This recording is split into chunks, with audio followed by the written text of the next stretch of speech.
Hello there, everyone. Ladies and gentlemen, welcome to another episode of the Victorious Ones Podcast, the place where gaming meets sports, meets movies, as well as inspiration. Of course, I am your host, King Von Jr. You can follow me on social media on Twitter at 301 King Von Jr. You can also follow me on Instagram at Mr. King Von Jr. Jr. I'm also a social media producer for the unpopular review wrestling show Perfect Plex Talk Radio, hosted by Mike Knox on Mondays at 6 p.m. And so of course, it's definitely got to be, a rather, sort of unique episode. Because just recently today, I got the very unfortunate news that, of course, that we lost NBA legend, icon, and Hall of Famer, the logo, Jerry West. And so,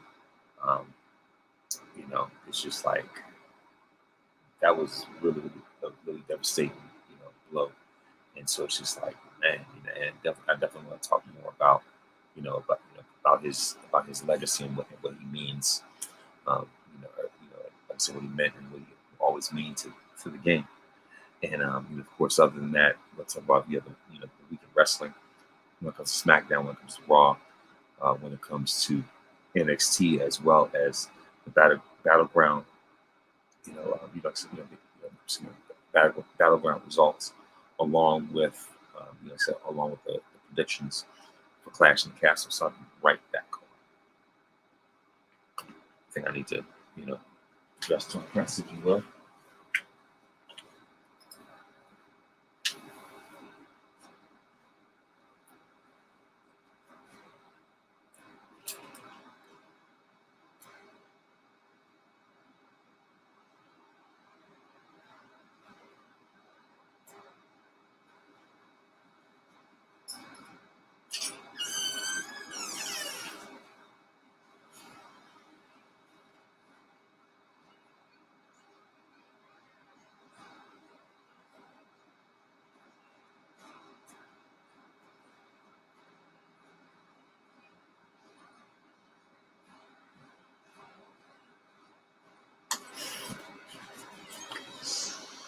Anyway, sorry about that. So should have been more dressed for the occasion, but yeah, like I said, and of course, his Lakers hat. Rest in peace to an icon, a legend. Someone who has meant so much to the game of basketball. And like I said, I'm going to talk about that, very shortly. But and also, especially when it comes to music, also want to say Tim's, Born in the Wild. Please download that on iTunes. You absolutely enjoy it. That's all I have to say. But of course, I'm going to the week of wrestling. Starting off with Friday Night Smackdown.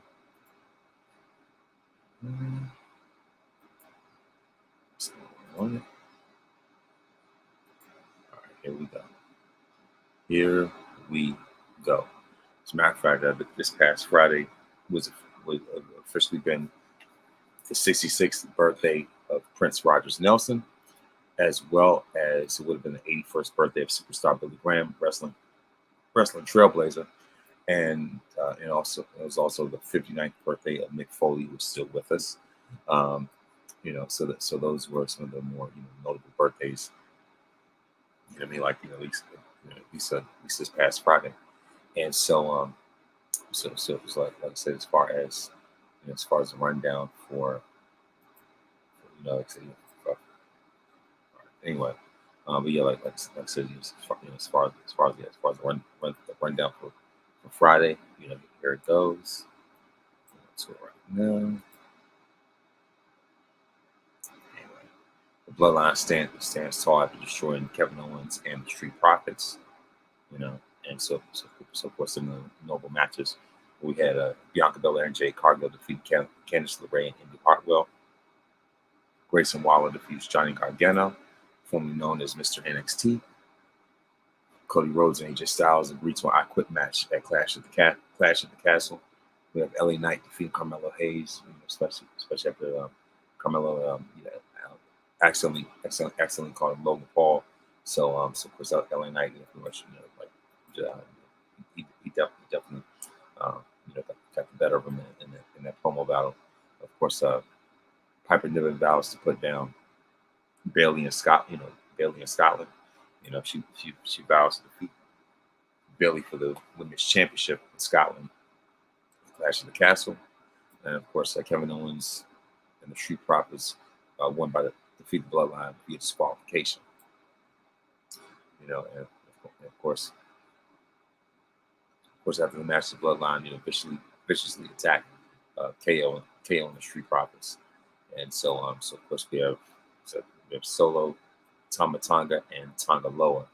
In regards to this current iteration of the Bloodline, which I consider to be Bloodline Wolfpack, and of course when it comes to Cody versus AJ, I mean, I just salute to AJ Styles for that for his sort of tribute to Mark Henry with that powder blue suit, and as far as him, make it seem like he's kind of crying on cue or whatever. Just make super duper sympathetic and sentimental about this farewell, and then nailing Cody with the Styles Clash. I would say Mark Henry did his better, but like I said, it was still something special to see AJ do what he did. So yeah, what I mean. So of course that really the tables really being set for Clash of the Castle, and those even a backstage situation where Nia was trying to fight Mia Yim, but she just kept on slipping, slipping on a slippery floor and blamed John Cena, as far as that. But other than that, SmackDown, like I said, it was definitely a very, very solid show. Seemed like I said that about everything.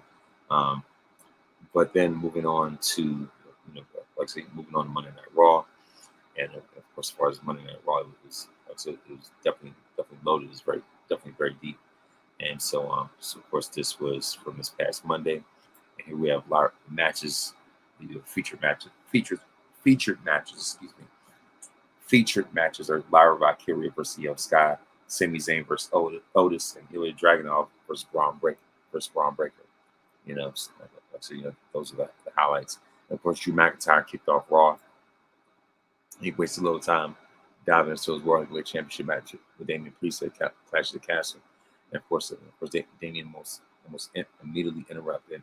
And of course, there's a huge back and forth between them as it intensified as Priest offered Finn Balor for a match against McIntyre on Raw, with the stipulation that a loss, the loss for Drew would mean that, like it says, that loss against Drew would mean that Judgment Day will be barred from ringside in Glasgow. So if Finn loses, then Judgment Day will be barred from ringside. So there wasn't much substance to that promo. It definitely did elevate the stakes, for the main event. And so, in other words, really this segment served its purpose, and in terms of what needed to be done. And so backstage, this is one of the highlights of Monday. This is when things really got heated. Backstage, Dominic Mysterio enters the Judgment Day's lair, only to find Liv Morgan, who offered him her hotel room key. So Dominic didn't bite at that moment. So I'll say that that was, like I said, that was definitely one of the big takeaways from for Raw. Of course, in the beginning, and so of course, you could tell that there's a sense of dissension within the Judgment Day. If you look at look at the look on on Finn Balor's face when Damian Priest threw him, threw him in the lion's den for that match, and I was like, yeah, pretty much. And so of course after that we have Lyra Valkyria versus Io Sky, and of course this time Io Sky defeats Lyra, and of course this whole time Io's just been just had all this pent out frustration, just lashing out all because she had lost a match. I mean, not only did she lose the women's title, but especially on also in a different match with with Lyra, So it's just like, like I say, just this, just pent up bitterness and anger and frustration and whatnot. But of course, and Damage Control avenged their recent losses to Lyra on Monday night as the Genius of the Sky defeated the former NXT Women's Champion. And so of course, earlier Lyra delivered a finishing move, Nightwing. Of course, it looked like she would have EO beaten only for the guy to get involved and break the pin out of referee's sight. And so, of course, this was the ultimate obvious distraction that was needed. So this was the much needed distraction. That this the distraction that EO needed in order to win. And so of course, your winner EO Sky. And so of course,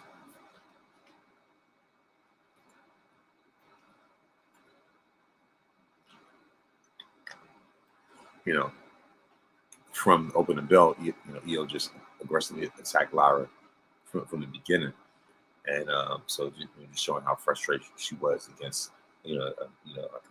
against Lyra's recent success against Damage Control. How she's had her number lately, and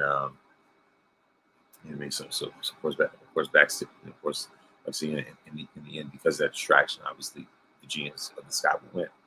Backstage, Dominic Mysterio confessed that Finn Balor, JD McBobble, and Carlito that Liv Morgan left for a hotel key, and so of course, Carlito, in typical Carlito fashion, said, hey, that's cool, and but of course after that we have LWO and Braun Strowman versus JD McBobble, Dominic Mysterio, and Carlito. The winners of this match, Rey Mysterio, Dragon Lee, and Braun Strowman.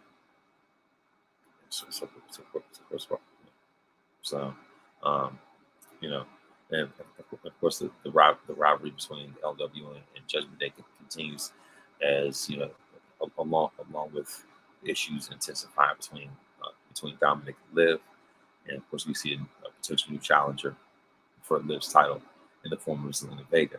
So of course there's left room for Michael Cole and Pat McAfee to make fun of JD McDonough's Funko Pop size head. So like I said, I'm glad I'm not the only one that notices. So I'm glad to hear the commentary team talk about it as well. You know what I mean? Like the dude literally looks like literally looks like a human Funko Pop. Seriously. You know what I mean? Like all you have to do is, like pretty much he's a human bobblehead. It's just like it's hard for me to see somebody who's hit, with the head that big. He looks like those are. He look like JD McDonough looks like one of those caricature drawings. For those that know what a caricature looks like, it's over exaggerated. I might have said this before, but it's over exaggerated illustration of someone where their head is big but the body's small.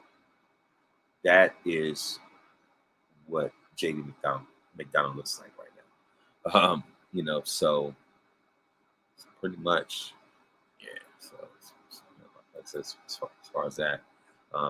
Meanwhile, we have Sami Zayn versus, meanwhile, we have Sami Zayn versus Otis coming up next, and so of course Sami Zayn and Chad Gable exchange words for the last time ahead of Saturday's Intercontinental Championship match, and so right after that, of course, Sami battled Otis in a one-on-one match, and so even the big man dominated later on, but he just could not put Sami down. He could not put him away, and so this would draw Gable to the apron as he just verbally destroyed Otis. He just berated him. So because of that distraction, it opened up the door for Sami Zayn to run across the ring and deliver the Lucha kick for the win. And so of course after that, Gable slapped Otis twice, but of course power lifter attacks Zayn, and then proceeded, of course, as he laid him out. And so, of course, what it looked like he might have been ready to give, might have been able to give Chad what he truly deserved at the last second he backed down, you know. But pretty soon, all that is all that's eventually going to change, you know. So it's definitely a slow burn, and before you know it, when you least expect it, that is when that's when the switch would, that's pretty much what that's when the light would go off. Otis's head, like right there. That's eventually that switch is going to flip. And eventually that switch is going to flip on on Chad Gable. And Otis going to get out of that Stockholm syndrome and say no more. Then we have Shayna Baszler and Zoe Stark versus Alba Fire and Isla Dawn. And the winners of this match, Shayna Baszler and Zoe Stark. Not much to really say about that. Then we have Ilya Dragunov versus Braun Breaker. Of the battle of the NXT alum, battle of the NXT alumni. And it's, of course, anything on paper, it's always going to be a great match. And it was great to see them rekindle their rivalry from NXT, and of course, deliver only way they know how, brutal and hard hitting. So of course, this is the best match of the night to this point, as they just proceed to just almost beat beat each other within an inch of their lives. And then later on, the fight spilled out to the floor as Braun Breaker delivered front suplex on the announce table as he drove Ilya, ribs first and into the edge of it. Then of course he goes to the ring. Actually gives one spear in the ring, and then one in the floor, and then a third one for the last time as Braun defeats Dragunov for the win. And it didn't stop there, right? But other than that, a guy like Braun Breaker continues to look even stronger. They didn't begin the match, and he's just an unstoppable force, And like I'm saying, it's someone who could withstand so much damage. Look at his DNA. His dad is Rick Steiner, one half of one of the greatest tag teams of all time, the Steiner Brothers. And his uncle is Scott Steiner, Rick's brother, as well as his teammate. Yes, it's like saying, Braun Breaker is the son of Rick Steiner, nephew of Scott Steiner. Put both of them together, this is what you get, right? And so, at least in Dragunov's defense, he took Braun Breaker to the brink of defeat, proving that he's every bit of his equal. That he's not afraid of him. That he has what it takes, to, he's showing that he has what it takes to take Braun to the limit, if not beat him altogether. But it was not in the cards tonight for Dragunov, to defeat Braun, who is on a warpath, And so backstage, of course, backstage we see Finn Balor pick up Liv Morgan's hotel key card as he slides into his jacket pocket, simply, unbeknownst to his teammates on Judgment Day. And so of course, and also there was a time a few weeks ago where Finn, or a few weeks ago where Balor was seen get out of the same car as Liv Morgan. So I'm thinking that Liv Morgan is moving the way she is ultimately to get back at Rhea, So as we can see, the Judgment Day is imploding as we know. So when that breakup comes out, you can never say that anymore. Then we have the World Tag Team Championship match: Awesome Truth versus AOP Authors of Pain, as Awesome Truth comes out victorious.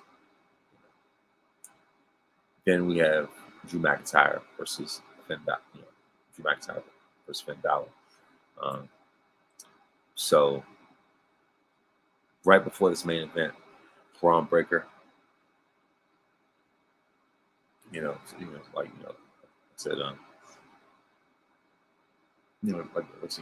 course, before the main event, we see Braun Breaker really attacking Ricochet and drive him through the windshield of a car in the parking lot. And then after the commercial break, to Samantha Irvin joined her fiance as he was headed to a local hospital. But but of course, Braun Breaker brutalized Ricochet. This, as well as Liv being at the Judgment Day's lair, were two of the ultimate talking points and highlights for this week's Monday Night Raw. Not really long-winded. But yeah, like I said, as far as that, and Braun Breaker threw Ricochet very much the way that Kevin Nash threw Rey Mysterio into that WCW production truck, like head first, like he was throwing a javelin or something. And really Braun Breaker did the same thing to Ricochet, and especially with these talks of Ricochet leaving the company, not re-signing, as like speculation up and down. Of course, like I said, talks like that. You can tell that he's not very high on WWE's radar, and with and the thing is, given WWE's track record with people leaving, they will go out of their way to disgrace said wrestler, whose contract expired and chose not to renew. So WWE historically will find ways to put you in the worst light and just utterly embarrass you, because they have always been that petty.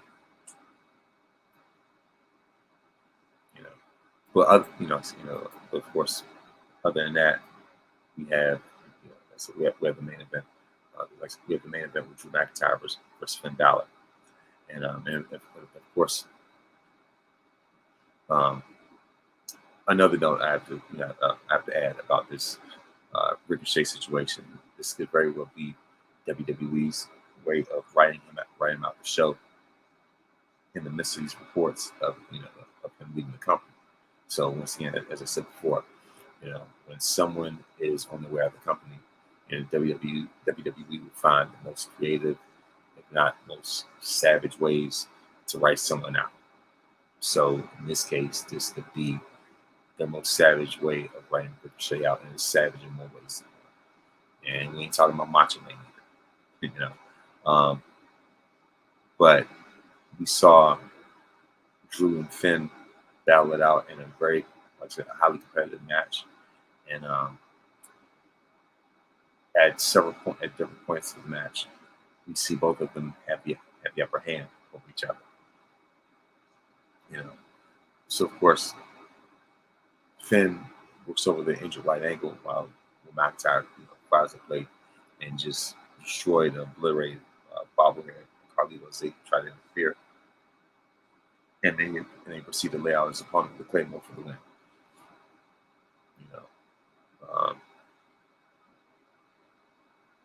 So with that victory, shows that Judgment Day will not be involved on Saturday in Scotland, the Clash of the Castle, which means that Damian Priest has to defend the worldwide title against Drew on his own. It's going to be interesting to see if Damian can move without the assistance of his own teammates.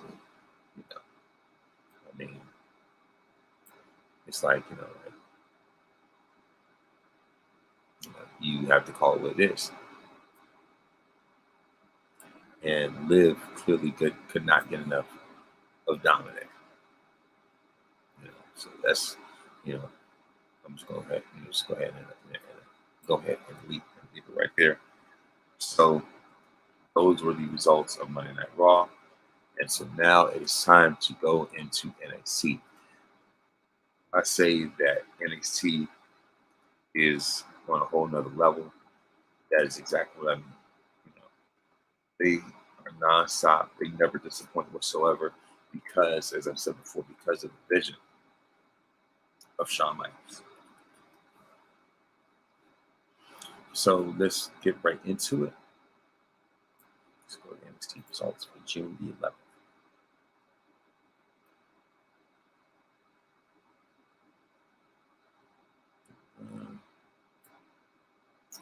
So, of course, of course, NXT starts off with a segment between Kalani Jordan, the new crowned NXT Women's North American Champion, as well as Jada Parker. And this opens up the door for me again, aka Michin, to attack Jada, and this leads to the first match of the night. And the winner by pinfall is Michin because of her, I said because because she got distracted by the Good Brothers, Carl Anderson, Luke Gallows. And so it's obvious that OTM has unfinished business with the OC. So there's what it is. And then, of course, in the second match of the night, we have Wesley and the New Catch Republic versus Gallus in a 6-man tag team match. And the winners of that match by pinfall are Gallus. Then we have a big vignette with Sol Ruka. And then, of course, we see a returning Wendy Chu versus Brinley Reese. We have Malik Blade and Sanofe. And winner by submission, obviously, is Wendy Chu. This is, zombie Wendy Chu, I guess you could say. And then with this moment right here, we have the Cody Rhodes and Trick Williams segment. How Trick talks about, how him and Cody have certain similarities when it comes to their stories. How they sought after, biggest prize, or the biggest prize of their respective brands. And how they both worked really hard to get to this point. And they were even alluding to a possible, title versus, title match, things like that. Just to get the fans, excited and everything like that. The part that got me though was Trick Williams, was asking Cody pretty much, what he's going to do during the summer, and so Trick decided to offer Cody he decided to offer Cody an invitation to the cookout. Of course, Cody proudly accepts. So Cody is going to join the quote-unquote cookout, this summer, and please be on the lookout for it. But yeah, of course, after that, we see back to the action. We have Lexis King versus Dante Chen in a single King match, and the winner by pinfall, Lexis King.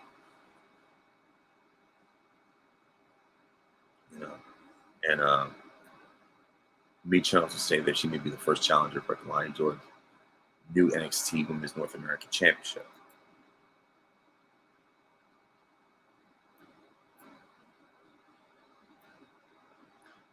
Then we have Eddie Thorpe versus Tavian Heights. Eddie Thorpe wins by pinfall. And we also have, Javon Evans versus Sean Spears. And just how toxic Sean Spears has been since he came back. But the match was, the match was even better than I expected.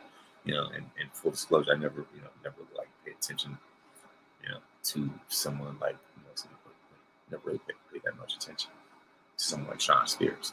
But then, when I hear him on the mic, I'm like, oh, maybe I could have experienced that much sooner. But anyway, yeah, sorry about that. See, pretty much, yeah, in the simple zone. So I guess my mind's just going 1,000 different ways. But yeah, like I said, as far as that, forget what I said. But anyway, like I said, Sean Spears. Sean Spears defeats Javon Evans You know, but I said it was like defeats by pinfall, and so of course we see Cody Rhodes run to Shawn Spears backstage, and so um, you know he said, so of course Spears says he's gonna do the same thing as Cody, and of course that's to win the Battle Royal, the NXT champion, the same way Cody when the Royal Rumble became the WWE champion. And so this with Ethan Page and Lexis King. Also, so they'll also join in for the Battle Royal. And so, of course, next week, Lion Jordan puts her NXT Women's North American Championship on the line against Lee Chen. So then we have the segment with, like I said, Roxanne Perez celebrates, being, like I said, celebrates retaining the NXT Women's Championship. In a very hardcore match against Jordan Grace. And so as Roxanne's talking, of course, it's fun. So as says Roxanne's talking and she's bragging, a Rain comes out, and so she says that that Roxanne assumed that she could congratulate her for a victory this past Sunday. So of course she briefly says congratulations, but of course Ava says, she says she's not exactly sure what what Roxanne looks at, but of course Ava says, but I'm not exactly sure what you want me to thank you for, because I think that it's just part of being a great champion. And so of course in this case, in Roxanne's case, clearly she's fighting champion. She's met up at like I said, not only Ava Rain but JC Jane. Like I said, Metaphor consists of Lash Legend and Jakar Jackson as well. As far as that, it was at least I enjoyed the segment myself. And of course, Lola Vice was also involved as well. And so of course, pretty much that is how NXT ended on Tuesday. Okay. So now it is time for me to go into the results for NXT Battleground, which took place in good old Las Vegas, the future home of WrestleMania 39. So Battleground starts off in epic fashion. They definitely made a statement from the beginning, from the jump, with this 6-woman tag team match between Kalani Jordan, Lash Legend, Jada Parker, Fallon Henley, Sol Ruka, and Michin. So this women's match raised the bar in more ways than one. So they definitely came out swinging, came out making a statement. And mind you, this is Shawn Michaels running NXT behind the scenes. So for this presentation to look the way it did, you can definitely thank HBK for that. But there's like I said, there's some great highlights, especially with the highlight of all the women getting together and throwing Lash Legend out the ring. They definitely, like I said, the main thing they definitely had to eliminate, their biggest problem, their biggest threat of the night. But of course, in the end, Kalani Jordan surprisingly wins the NXT Women's North America. She actually won the NXT Women's Championship. I mean, not NXT Women's Championship, but she wins the NXT Women's North American Championship by the match. So, so now she's the first ever Women's North American champion, and she's the first Black Women's North American champion. So, checking off this. So, if anything, both those boxes have been checked off. Then we see Nathan Frazier and Axiom defeat Carl Anderson and Luke Gallows to retain the NXT Tag Team titles. Then we also have Lola Vice defeat Shannon Baszler at NXT Underground. Oba Femi defeats Wes Lee and Joe Coffey.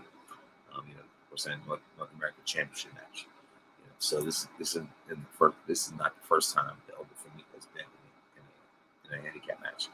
It's not the first nor is the last time. They gave of course.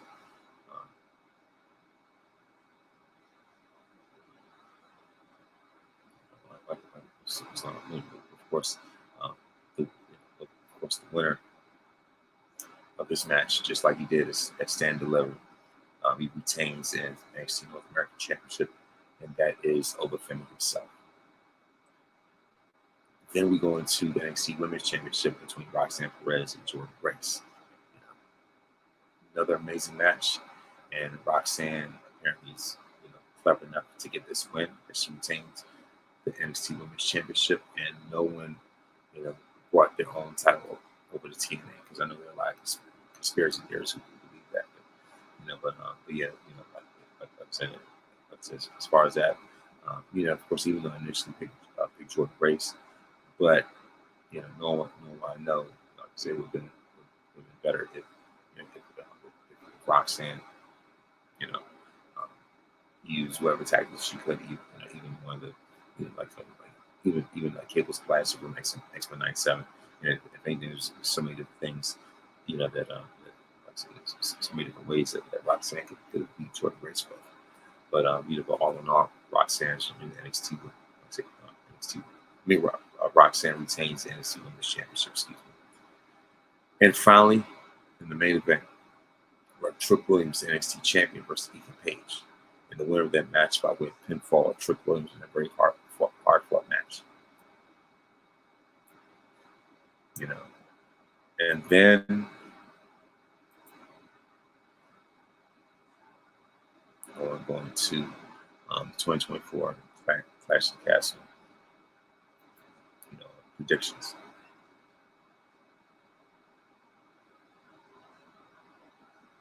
So, as I look at the card, we have Damian Priest, I like to call him Zesty Undertaker, versus Drew McIntyre, aka Braveheart Drew. And we all know what happened the last time. Drew was in Scotland for a championship match. After taking an L against the Tribal Chief, Roman Reigns having to acknowledge him. So that's what happened last time. Drew, that was the last time Drew was in a title match in front of his hometown. And so, with that being said, I have a feeling that Damian could retain the championship. Then we have the WWE Women's Championship. We have Bayley versus Piper Niven. I'm thinking that Bayley retains the WWE Women's Championship right now, at least for now, because I believe there's something even bigger in store for Bayley as the champion.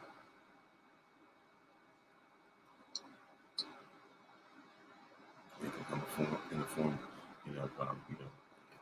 of our current Queen of the Ring, Nia Jax. So who knows? So then we have so of course, as far as the first match, it's like got really went with Drew. And so at this point, Drew's got to take. He has to take it at some point. Because you don't want to have back-to-back embarrassments. So I'm thinking that Drew could end up winning.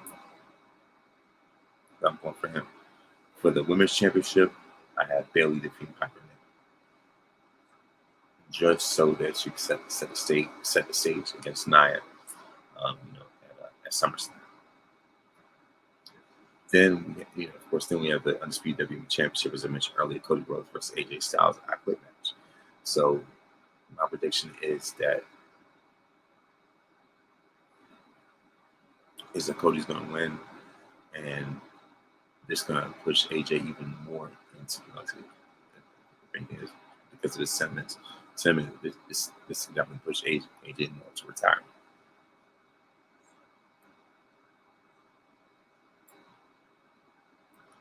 Then we have the Intercontinental Championship match: Sami Zayn versus Chad Gable. I have Sami Zayn winning. And probably, with Albert Conley attacking him after the match. That's my prediction. Then, let me see.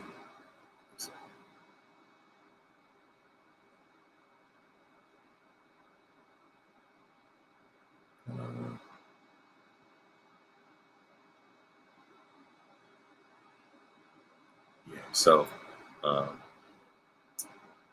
for the Intercontinental Championship match, I have Sami Zayn defeat Chad Gable.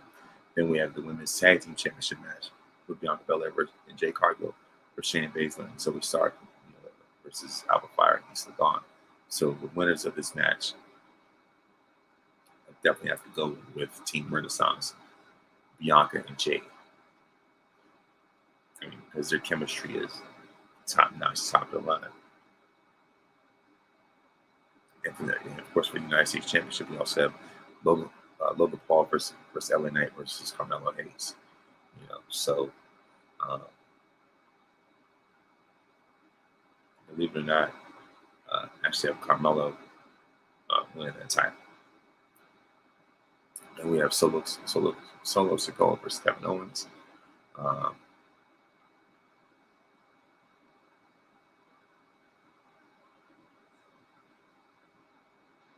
Solo versus KO. I'm gonna have to go with Solo now.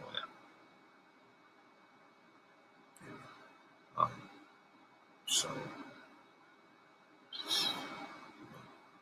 of course, I'm going to see some of Sheamus versus Luke Kaiser. And if that's the case, I have Sheamus winning.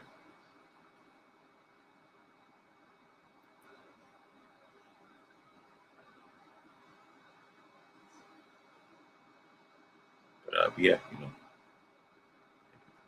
sorry, if anything, I guess it's one of the King of Quentin Ring, predictions. Excuse me. But yeah, overall, like I said, I've given my predictions for for Clash of the Castle. And I guess pretty much it when it comes to sort of the I think it's pretty much it, especially when it comes to the wrestling standpoint. And so now I want to talk more about the legacy of, matter of fact, Game 3 is on right now. And so as we speak, Game 3 of the NBA Finals is, like I said, yes, like I said, Game 3 of the NBA Finals on right now. So of course, Game 3 is in Dallas between the Mavericks and the Celtics. And the Mavs are up right now by 8. They're up 15-7. So, but this is going to be, I guess you could say, the sports segment, basketball segment, as we lost, like I say, NBA legend, Hall of Famer, pretty much a giant of the league, Jerry West. And Jerry West was definitely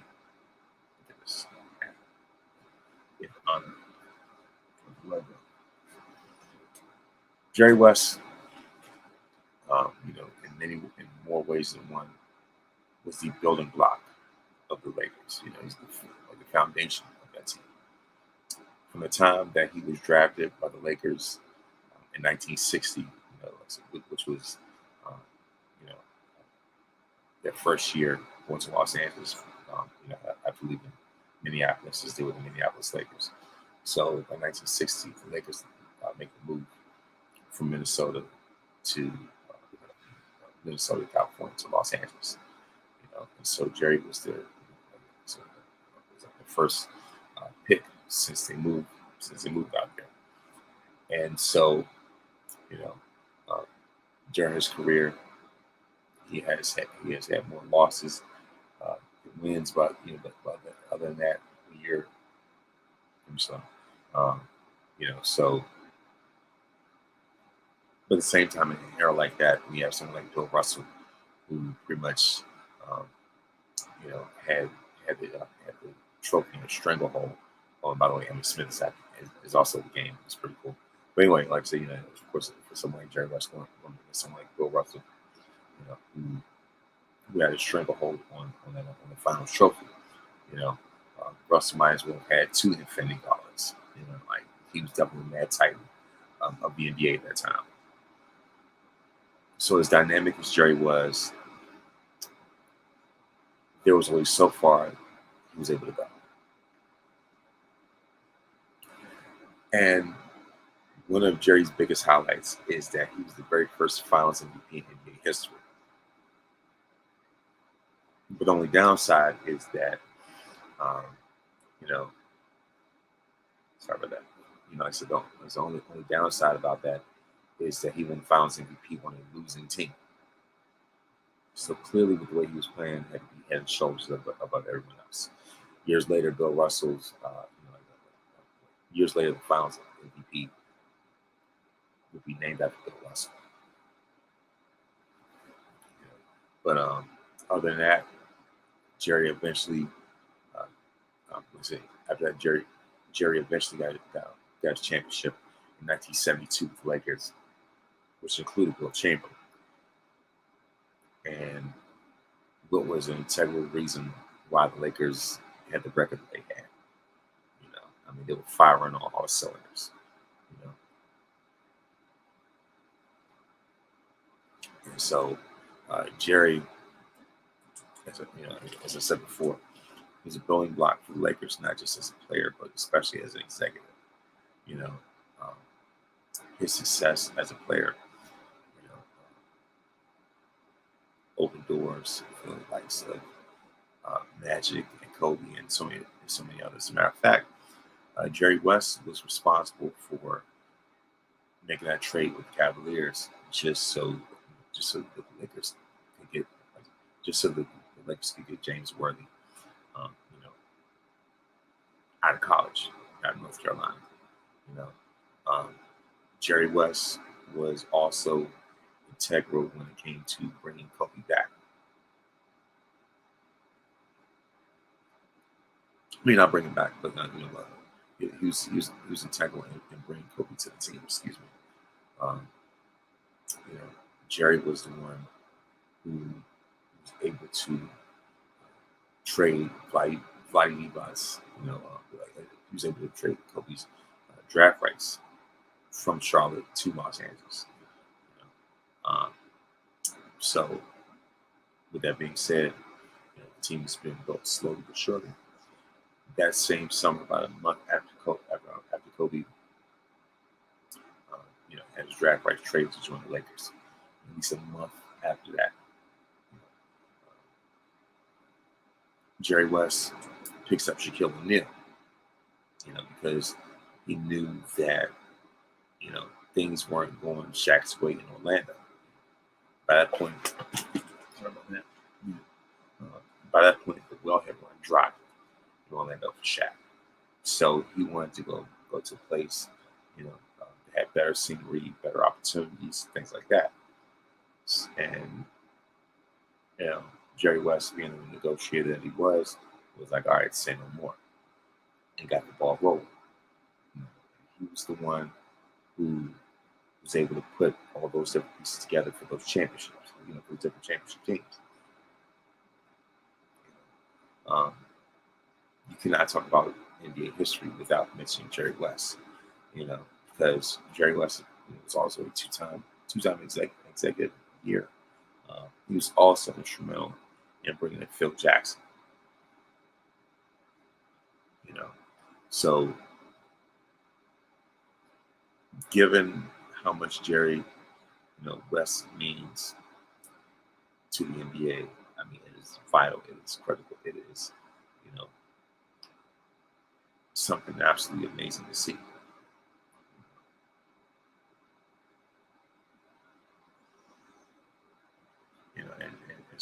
So it's just like,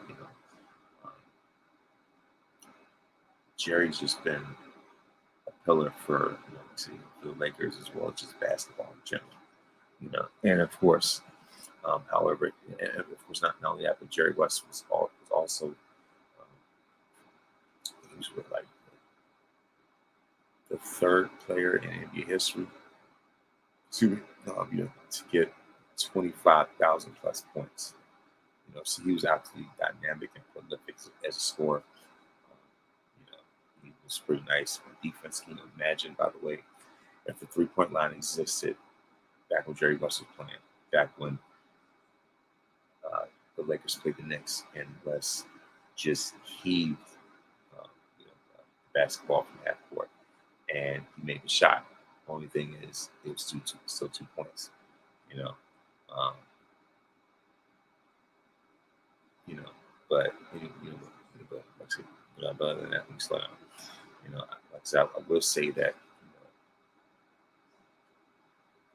like I said, I will say that if a 3-point shot existed at that time, I would think that a guy like Jerry West would be absolute marksman, absolutely deadly from 3-point range. And this guy retired with 25,192 points, averaging 27 points per game on the dot. And this guy has been very vital. Has been very instrumental when it comes to history of the franchise and of itself. And as a Laker fan, it was absolutely devastating to see Jerry West, in this position right now. So, so as far as that, pretty much. But yeah, like I said, as far as Jerry West, Jerry had an exceptional eye for talent. We look at Jordan's, the Kobe's, Jordan's, Kobe's, or Magic's, the LeBron's. It's just like I said, Jerry West knows ball in more ways than one. At least he knew ball in more ways than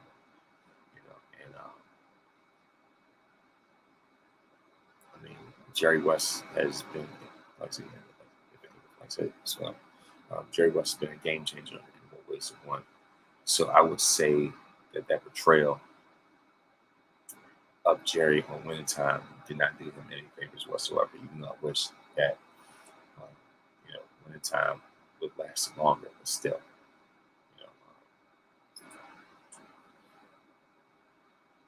but yeah, it was just that, like I said, a guy like Jerry West, even though he never won, like regular season MVP or Finals MVP, even without that, he's still considered one of the game's greatest, most prolific scorers of all time.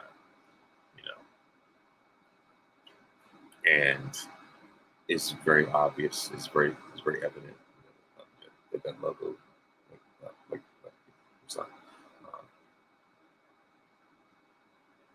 it's become very evident that the logo is not going to change anytime soon, especially after this.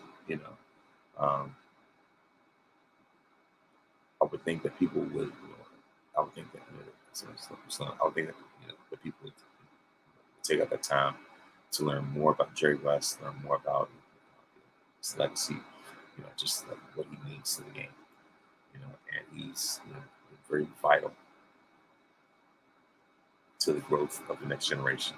And him and Jordan had a very deep connection, because before Jordan, for Kobe, Jerry West was the quintessential shooting guard. Of course, obviously, both of them came and just blew everybody else out the water. But the thing about it is that Jerry had just profound wisdom, and even though he was a very urgent competitor, at the same time, he had great wisdom, great eye for talent. And just very wise when it came to business. And of course, after Jerry retired in 1974, he went to the Hall of Fame in 1980. He was also named one of the NBA's 50 greatest players back in 1996 as well as one of the top 75 players of all time. So Jerry's legacy, his numbers and all those things speak for themselves. You know what I mean? And so of course, may Jerry West continue to rest in peace. I know this is very tough to witness, but of course, it had to be done. So I would say that concludes another episode of Victorious Ones podcast. And as a matter of fact, before I even finish up, get up about that. This past Monday on Perfect Plex Talk Radio, we also did a great, rivalry, rivalry segment between Bret Hart and Shawn Michaels, and it was very much inspired by the A&E rivalries documentary. Great content, and of course, this past Monday we're talking about, especially of Bret Hart and Shawn Michaels, and how just how vital they are to each other's careers. So that was definitely a highlight of Monday night. But of course, once again, Jerry West has been an excellent player, phenomenal businessman.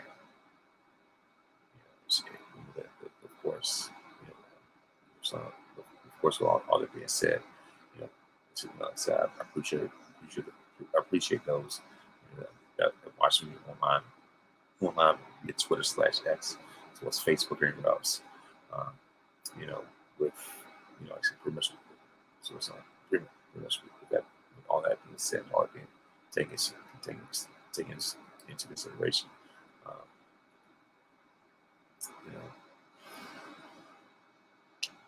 Pretty much, that's about it. Like I said, that concludes tonight's episode of Victorious Ones podcast. Thank you very much for watching and listening, and may you have a great night.